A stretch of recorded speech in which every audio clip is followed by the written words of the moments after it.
and I'm doing a dissertation, and my interest is about Cameroon integration. I want to study how the event of 20th May 1972 impact the national integration project of Cameroon, and as a subset, if that relates in any way to the agitations that is coming from the southern Cameroonians about independence.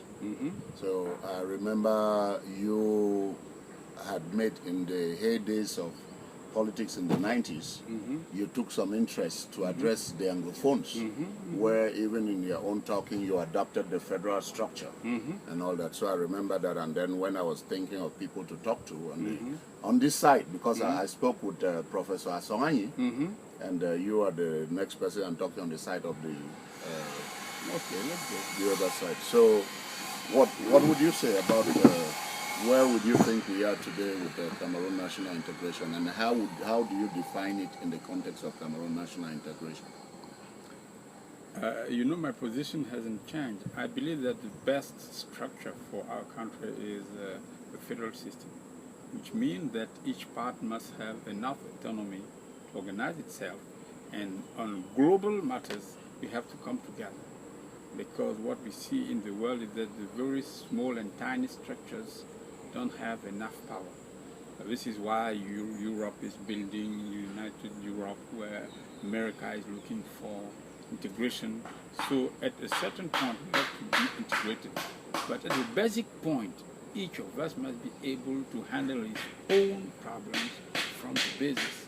This is why I believe that it was an error, a big error, to unite these two countries who were integrated. And I believe that the consequences we are facing today are more or less related to this primary and basic error.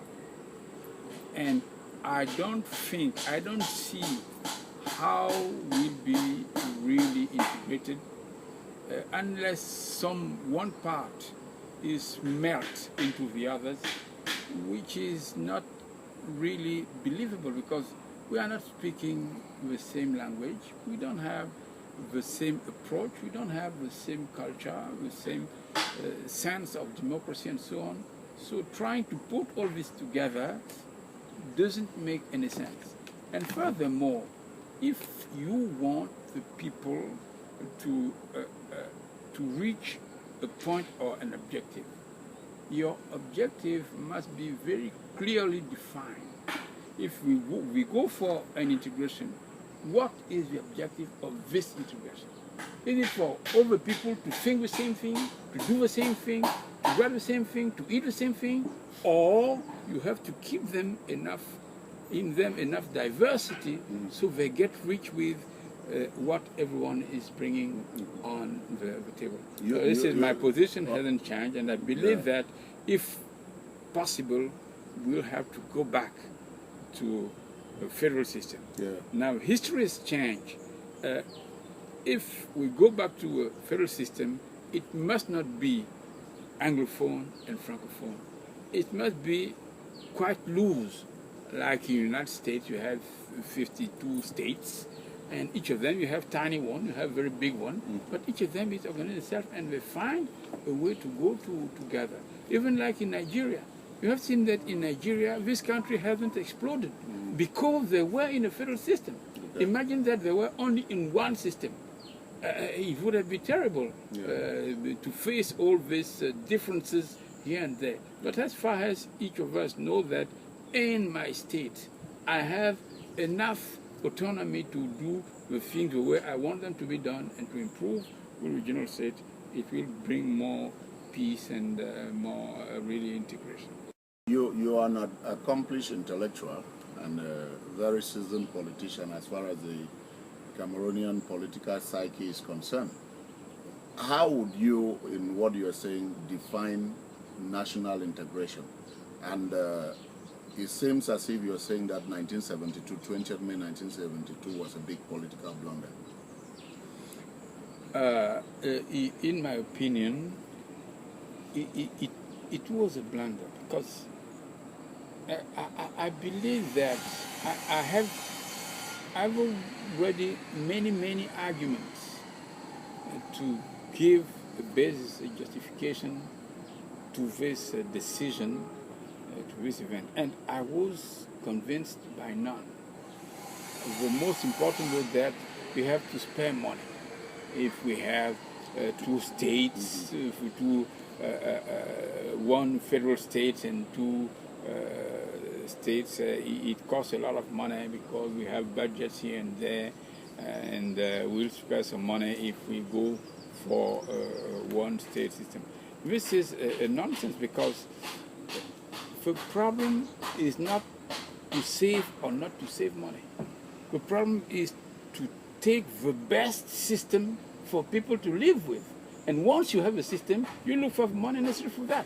But you cannot, not thinking on how the people feel and how they will develop, you say, we don't have enough money for you to be developed in one way or another. So I believe that it was really not an error, but it looks like some people wanted to concentrate the power. And in order to concentrate the power, they feel that the state still had too much liberty, and they were not enough controlled. To control them completely, now we fuse in one state where you have one president, one prime minister, one national assembly, and if you catch the control of these institutions, you are controlling completely every domain. While in the federal system, you cannot control the people in the state. They have enough constitutional autonomy where you cannot go through, and you have to discuss with them in order to come to an agreement satisfying quite everybody. So I believe that it was an option taken by some people in power.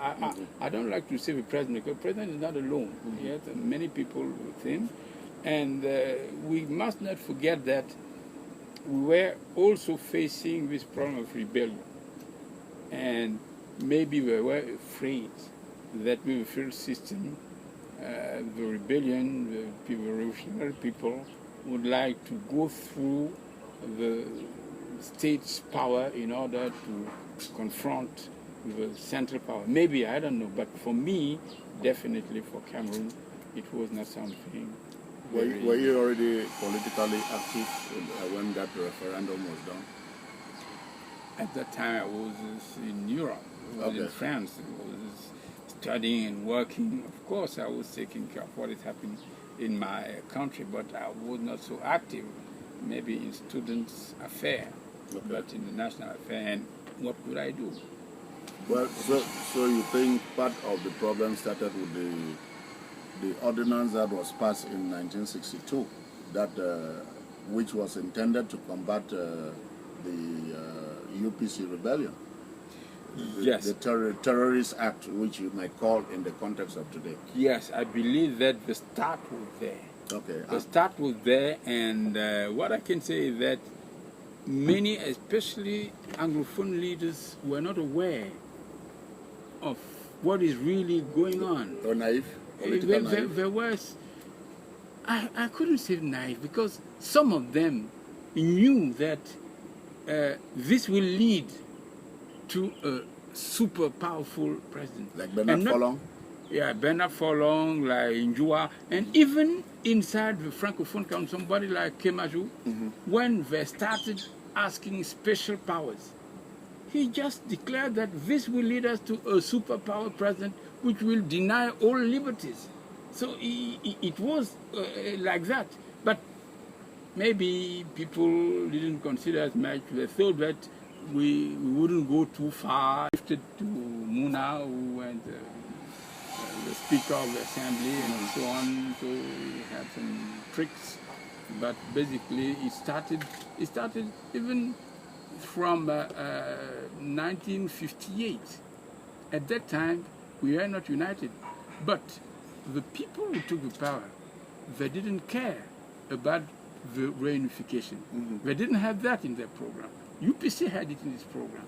So they were focused on how really to end the rebellion inside the country they were controlling. But the need, the demand was so strong that these two, the same people came together. They said, okay, we are the same state, so we have to come together. And they had all of a sudden to manage and to rule these two countries who came together, while in their mind they didn't make up on how we will really rule these two countries in this federal system. And when it was done, they started again the same system, trying to centralize power until at the end you have only one president reigning on everything here and there. Okay, so is there anything that you would blame the intellectuals at the time? If I talk of intellectuals, because there are times that some of the southern Cameroonians or Anglophones have accused Francophone intellectuals of being intellectually dishonest. In the sense that many of them, when the Anglophones clamored for federation, they termed it secession. But you have been forthcoming with this federal dialogue. I remember I attended one of the conferences that you had even here and in maybe Limbe, sometimes in Limbe. So why is it that the Francophone politicians and maybe the populace were not educated very much on these issues? Because when you talk of 1962, the ordinance that gave power, it moved progressively to the dissolution of multi-party in 1965. Yeah. Is it 65 or 66? Yeah. In 66. 66, in okay. 66. The dissolution of the multi-party in 66. And intellectuals like you folded hands. Yeah. You know, really, I believe that somehow many Anglophone intellectuals were dishonest or are dishonest. Okay. Because they were there. They were there in 1966 when Aijo proposed and asked all the parties to unite. What did they say? I don't remember. I don't remember that. I remember that Foncha, Muna, Ndua, okay, they tried to go together. No, it's not a bad thing. But what did intellectuals say? Quite nothing. And when they decided to abolish the federal system by the referendum of 1972, yes. I don't remember very strong statements taken by Anglophone intellectuals saying we don't want this because of this, because of that, because of this. There are rumors that Fallon campaigned for it. Was that true? Is that true? I don't remember as such. I know that Fallon was a very independent, a very honest intellectual. But I believe that he didn't foresee what happened because he was a minister of the system and still kept all these attributions inside the system, university and so on. And we don't see, because this system is very strong and brutal. If you are not with them, you have to prepare, you are against them. And if you are against them, you can go even to be murdered. So if you want to take a strong statement, you have to be cautious, maybe not to be inside the system, inside the country even. I was in prison in 1970 because I believe that the system, Cameroon was not ruled correctly and that we have to change with things and so on. They took me, they put me in jail. I still was a student and I was abroad. And I can't quite understand that inside it was quite difficult. And this doesn't permit anyone to say the other one are not really on the right position. We were. What did they do? All this came quite late. And how can we consider it? We have to consider it because when Aijo and Foncha negotiated this reunification, of course, they have to part the position, the powers and so on. A Francophone will be a president, while an Anglophone will be vice president. You'll have your own parliament, we'll have ours and so on. So they negotiated. But when they decided first to bring the parties together, they already gave positions to some leaders. but they didn't negotiate as such, because Foncha had his party, Muna had his party, Dua had his party, and everyone tried to have the best position for his party and for his elites. And once they made this reunification, I suppose that either promises were given or were just understood that once reunification is made, I'll be this or that. And people took the positions, especially the highest one, someone, a member of parliament and so on. And I believe that at a certain extent, the Anglophone elite didn't look satisfied with the distribution of position. They didn't among themselves? Among themselves. Okay. The state wasn't giving them enough place as far as they had to evaluate it, they assess it. And at that time, we saw Anglophone intellectuals coming, saying, okay, it's not good, we have been betrayed, and so on and so on. But it came quite a long time after the decisions have been made in 58, in 61, in 66, in 72. We didn't have, you have only few very strong intellectuals like, what is his name again? Oh, he's now dead. He went to prison, Albert Mukon, who was constant in his battle. In Tumaza, we're constant in battle. But all the other so-called intellectuals, where were they? Where were they? I'm talking, I don't like to side with people, but now let's quote Njoli Tumbe. Okay. Njoli Tumbe was quite a bourgeois here, with the representative of and so on. He was vocal, but this doesn't permit him to say that the other one are this or that. This is what I can say in few words. Yeah, it's quite interesting.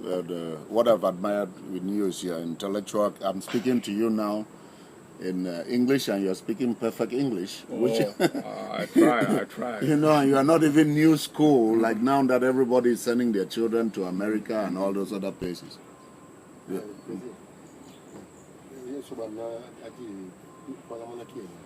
Hey, here, one day, my understand, no. Kwama na kia, aye. I want to go about La Pongo, here na Puma. Stop it. Pause. This one is just to stop. He wasn't taping it. No, he's taping. He's taping. But I think that if I got this one, No, he's taping. Continue taping. Continue Continue taping. That's fine. but this one I put pause. Yeah, okay. You can turn it on now. Okay, I'll continue. Is that the record? Yes, it's okay. Okay. So, yeah, what I was going to say is that still, as we move forward, you've not given me your own working definition of national integration. I know you've said things that allude to your analysis of what would be, partly on maybe theoretically and practically, what would be your definition if I was to use your definition as a working definition for Cameroon national integration? What would you define it?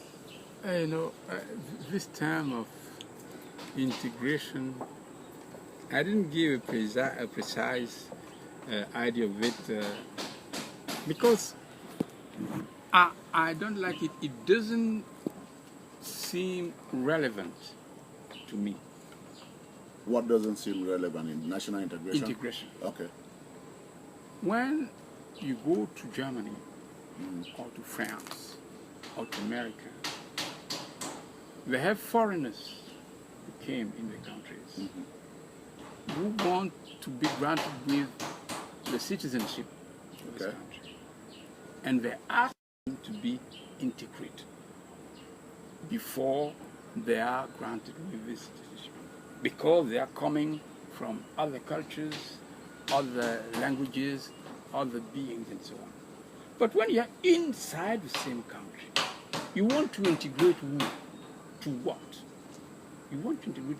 We are the people. We have our culture. Let us develop accordingly. But saying that we have to integrate who? To integrate Anglophone to Francophone, to integrate. This term came with tribalism. When the ruling power was unable to contain uprising of tribalism, at that time we say we were to integrate the people in order to let them be nationalists and not rely in their tribes. But the tribes are part of our culture, our country. It means we have foreigners came who want to be granted with a citizenship. Okay. And they ask them to be integrated before they are granted with this citizenship, because they are coming from other cultures, other languages, other beings, and so on. But when you're inside the same country, you want to integrate who? To what? You want to integrate. We are the people. We have our culture. Let us develop accordingly. But saying that we have to integrate who? To integrate Anglophone to Francophone, to integrate. This term came with tribalism. When the ruling power was unable to contain the uprising of tribalism, at that time we say we were to integrate the people in order to let them be nationalists and not rely in their tribes. But the tribes are part of our culture, our country. It means that you have to define a policy where everybody feels comfortable and is able to live correctly, friendly with all the other parts. And when you make the integration of all that, you summarize a culture, which we call Cameroon culture. Parts will come from Anglophone, from Bamileke, from North, from Douala. This is the way it's done everywhere. But when inside the same country, you are talking about integration. It means that all of them are not integrated. It means that they have to leave what they have in order to go through another thing. To go through what? So the way you're coming across now, you're looking at the project of national integration in Cameroon to seem more like assimilation. Yeah, but even assimilation, because during colonial days we were talking about assimilation. They wanted us to be assimilated either to English culture, development, or to French. Now they assimilate us to what?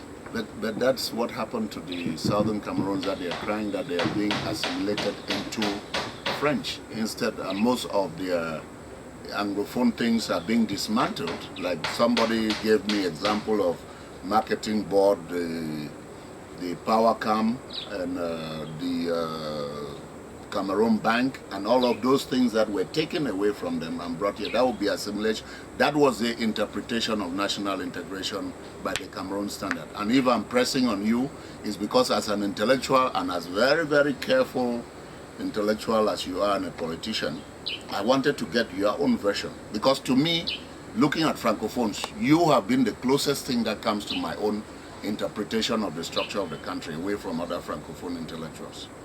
So that's what I was trying to get you to really... I believe that it can't be taken as real political reasons. Okay. You have a power company producing electricity. Now you have Sonel, so on, producing electricity. It wasn't really effective and relevant to keep them the way they are, with the size, with the technology, because one was made by English people during colony for Anglophone, the other one was made by French. We need the power. And we can see it everywhere in the world, be it in America, be it in Nigeria. Economically, you have to integrate the things. But it's completely different with the integration of political. It's completely different. When we make a road, the road goes from Douala to Limbe and so on. It's a road. It's not a matter of we're integrating this to that one. If Nanga company comes and builds a road in Douala, it's mean to say that we are integrating a Francophone to Anglophone because Nanga is a Bamenda boy who came and... What does it mean? Does it do the job properly? Does our brothers in the other part have electricity in good condition, in good price, and so on? This is what we're looking for. Not that we have to keep it safe because it was originally made by Anglophone and so on. But what I can agree with them is that when you have to integrate two nations or countries, you have to come to a common understanding of institutions and rules. And they were quite different at the beginning. The Anglophone, the English system and the French system. So the discussions should have been made enough in order to see what we'll put in common and what we'll leave. And if strong opposition appeared in this process, the best solution would have been, okay, leave this system to them, let's take the other one, and we'll see, because each system has its balance. There is no need that, look at what is happening now. We still have the GCE in Anglophone institution, learning institution, and we have brevet and baccalaureate in the French one. They're still separate because it's so harsh. It's not easy to abolish one and choose the other one, and you are not able to give the real profit of this type of shift. This would have been done in so many fields, but they didn't do it. I don't like when they say that it's an attempt of assimilation from Francophone. We have powers in action. If Francophone, I was in power, I wouldn't have taken this decision. So I don't recognize myself in this decision in a way that they can tell me, you Francophone, you did this and that. It's political issues, and I know that, as I'm saying it, even among Anglophone, you had a lot of people who supported this reunification, who supported this unique system. What I can say, look at the elections. They say, okay, CPDM is a Francophone party and so on.